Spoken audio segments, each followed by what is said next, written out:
Let's get back into the topic of motorcycle boots, and specifically for adventure riders. This video is targeted for those that are planning to attend an adventure training camp with me, or training tour, or an international tour. But if you're looking to do training with somebody else, or if you're just trying to sort through what's a proper boot for you as an adventure rider going off pavement, that's what this video is all about. Now there's 4 different types of boots that I'm going to cover here. I've got street boots, I have touring boots, which are often what are labeled as, these are the 2 that you'll normally see labeled as adventure boots. I have enduro boots and I have dirt boots, and I'll kind of explain when I get to this point what is the difference between an enduro boot and a motocross or a dirt boot. There's a lot of confusing information out there if you're on the websites.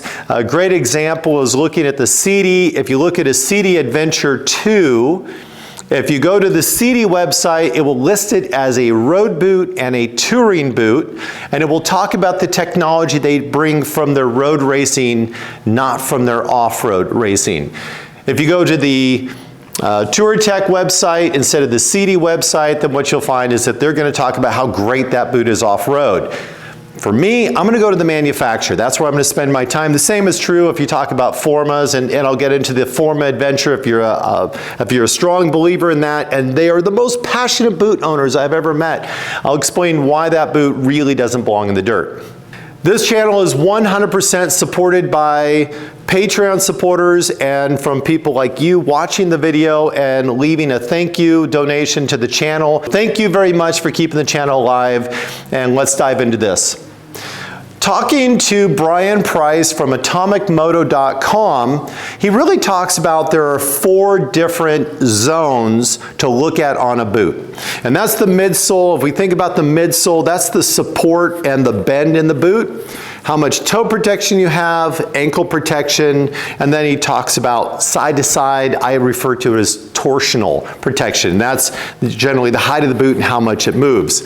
This is one of my favorite street boots. This is a Revit Pioneer. It's a great boot for riding around town, and it's also a boot that looks very familiar to many of the more popular adventure boots, and they call them about shorties. Here's the issue with this boot off-road. Because it has a lot of flex, and that makes it very comfortable and familiar, this means you can feel the rear brake, it's easy to shift, it's comfortable to walk in. The short boot means that it's less sweaty, it's not as hot, you get more airflow up the leg. All the things that make this boot comfortable are the exact reasons why it doesn't belong off-road. It doesn't allow you the protection because of the flex. It also increases your fatigue if you're standing off-road, and it reduces your control of the bike when you lock in with those ankles down low. Great boot, but not for off-road use. Now, most of the boots that have adventure in the name is a big red flag. Anytime you see a boot that says, whatever it is, we have the Garnet G Adventure, we have the CD Adventure 2, we have the Forma Adventure. All of those boots fall into the street category. And the best way to look at this is go to the manufacturer, the Forma Adventure. Once you look at that and read the description top to bottom, at the very bottom you'll find in red where Forma tells you that the Forma Adventure does not belong off-road. The CD2, Adventure 2, is another boot that's popular. You'll find that boot listed as a touring boot, but once you get into the dirt boots, you'll notice that boot no longer is shown there. And that's pretty consistent all the way through on that boot. So if it says adventure, it's probably a street boot or maybe a touring boot. Getting into those boots, this is the BMW, and it's the Venture Grip. It's a great boot in its build. It's got a nice sturdy solid sole on it. It's not near as flexible. That reduces my fatigue when I'm standing on the motorcycle. It's built very similar to a trials boot, so it has good support. But when we look at those 4 zones, that's just the midsole. The toe still doesn't have any protection. It's a soft leather toe. It has pucks in the ankle, which is the same as the street boot on those Pioneers, and now the boot's getting a taller, it's got a nice little hard shin guard on it. Riding my 1200 GS, this is nice if I hit my shins on something, but it really doesn't have a ton of torsional protection. You can really tell because the boot is flexible and moves. Another tell, if you're trying to figure out, is this a good boot for riding off-road, or is it a boot that's really a touring boot, has to do with the buckle count. If you take a look at the buckles, this has 1, 2, 3 buckles. An off-road boot, an enduro boot are more likely always going to have 4 buckles. Now there are some exceptions to that, but as a rule, 3 buckles are going to be a touring boot, 4 buckles is when you're getting into an actual enduro or motocross boot. Nice boot, great price, love it for touring, not ideal for off-road riding. The Tkacs 7 is the most popular boot I've seen once we get into the enduro category. This is an enduro boot, and you can tell an enduro boot from a motocross boot. Enduro boots are generally going to have a cleat on the bottom. They're going to have a little flex in the toe. You'll see this is very similar to my touring boot there, the BMW Venture Grip. But now we have a toe box that's protected. When we talk about ankle protection, you'll see there's support all the way up for crush protection. And again, there's not a lot of flexibility. And then the side to side, this boot's just not gonna move side to side anymore. You'll also notice, as I mentioned, one of the tells is I have 1, 2, 3, 4 buckles on this. And that's a torsional protection. If you imagine your foot coming off the bike and then dropping into a hole and having the bike roll over onto your foot, what that would do, or is if you come off the bike and you get a twist, that tall upper part of the boot and those 4 buckles that allow you to tighten that down against the foot, that's what's going to protect you from that type of injury. It's also very important to keep in mind that we're taking risk. I'm not saying you can't ride off-road with a street boot, but that's the same thing as choosing to have sex and not wear a condom for the first time because it's just once. Or I'm not going to wear my helmet today because it's just one ride. It doesn't really matter until it's the one time you actually need it. And that's the problem with using these street boots that are named as adventure boots, or the touring boots like the BMW boot here, or even the Terra Evo, the Forma Terra Evo, which is probably one of the more sturdy touring boots. But again, go to the Forma website and they'll tell you in riding that even if your off-road riding is 1%, you need to not use their boot, the Terra Evo off-road, and you need to go all the way to their off-road boot. And they have a boot called the Pilot Enduro, which definitely takes it back into this category. So if you're a Forma fan, there's an option. Every one of these manufacturers is going to have a good option for you. As a new rider, you're more likely to take your feet off of the foot pegs. That puts you at a much higher risk than somebody with more confidence or experience.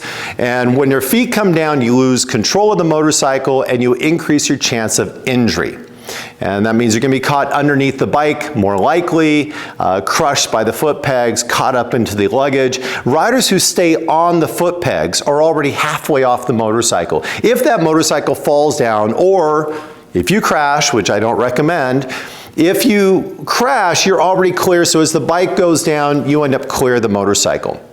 If I were to ride with you and wear my touring boots and you're wearing your motocross boots, I'm probably less likely to be injured just because of the way I ride, even though when I ride off-road, I go straight to a motocross boot most of the time. Let's get into the hardcore boots. This is the most popular boot, and it's my personal favorite for riding an adventure bike with a motocross style or a full-on dirt boot. This is the Crossfire 3, and the midsole, or as I mentioned, there's 4 different sections, so midsole, toe, ankle, and then rotational or side-to-side protection. But this one is so stiff, it doesn't flex at all in the lower part of the boot. The number one complaint I hear is, I can't feel the rear brake, I can't shift very clearly. I just, walking around is difficult. I feel like I'm wearing ski boots. That's how you know you have a good boot. That's how you know it's going to protect you. That's also why if you're taking a class with me, I'm going to help teach you how to brake while wearing these boots. I'm going to teach you how to shift wearing a boot like this. We're going to do an entire ergonomic setup on your bike to set your bike up so that you can operate it while wearing protective footwear. That's what training is all about. Don't buy the boot that feels comfortable or familiar. You want to buy the one that actually protects you, and especially if you're new to this. This has 4 buckles, just as the Tkacs 7 does. It has a lot of protection side to side. It's not going to move. It's got a lot of crush protection for the ankle. So here we have the midsole, we have toe protection, ankle protection, and we have the upper boot protection. This has a little bit more flex than some motocross boots, but it's got a hinge in it.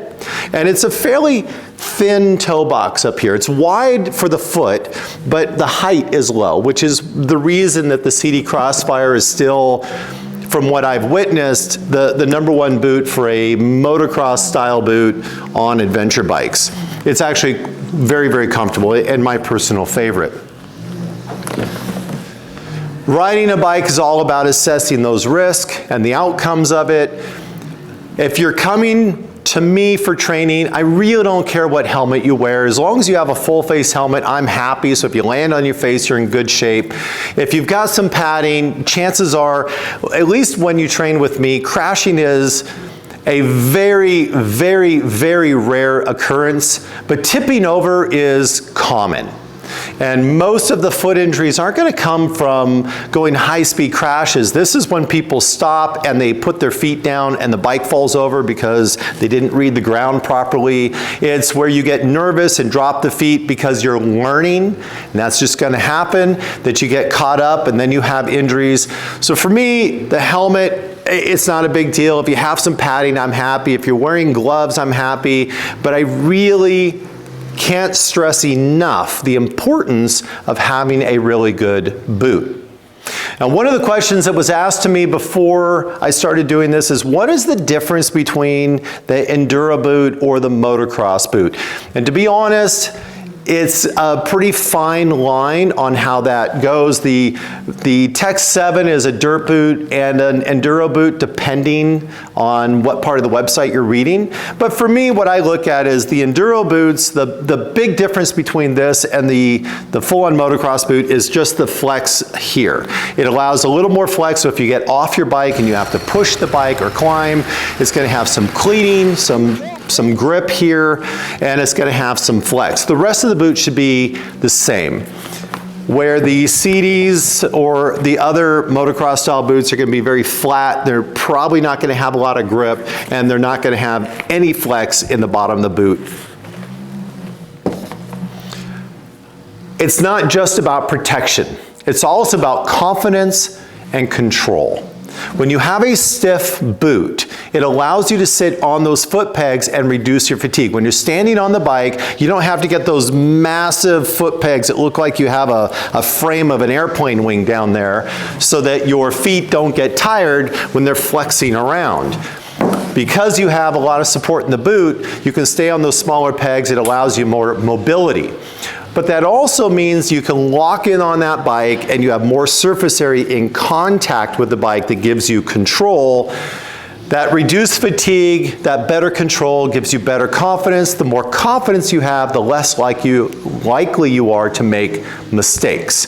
And remember, mistakes are that is the key, right? We're looking for failure when training, not success. We need failure. Failure is where you find your limits riding.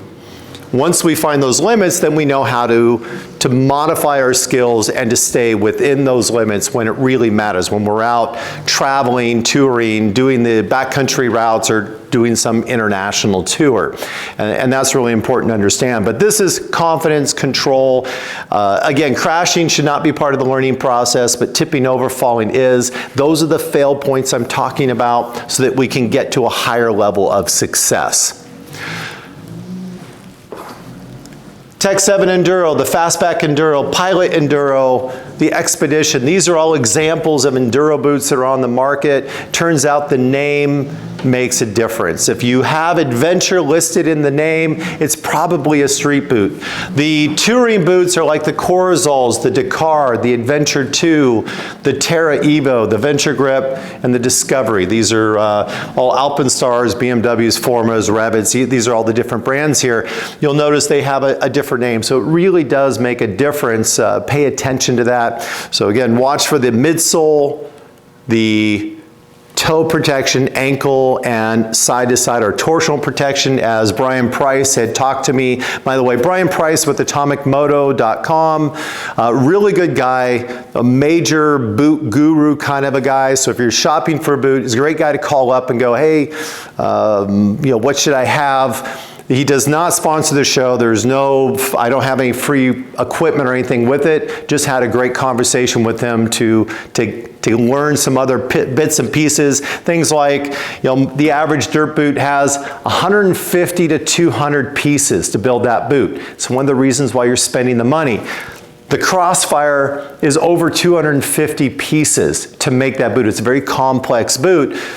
When we start understanding this is when we start realizing why we're spending the money we're spending and why we realize how much cheaper it is to buy a boot than it is to pay the ER visits, the ambulance trip, to try to explain to the friends, and never mind the fact that you're losing your riding season.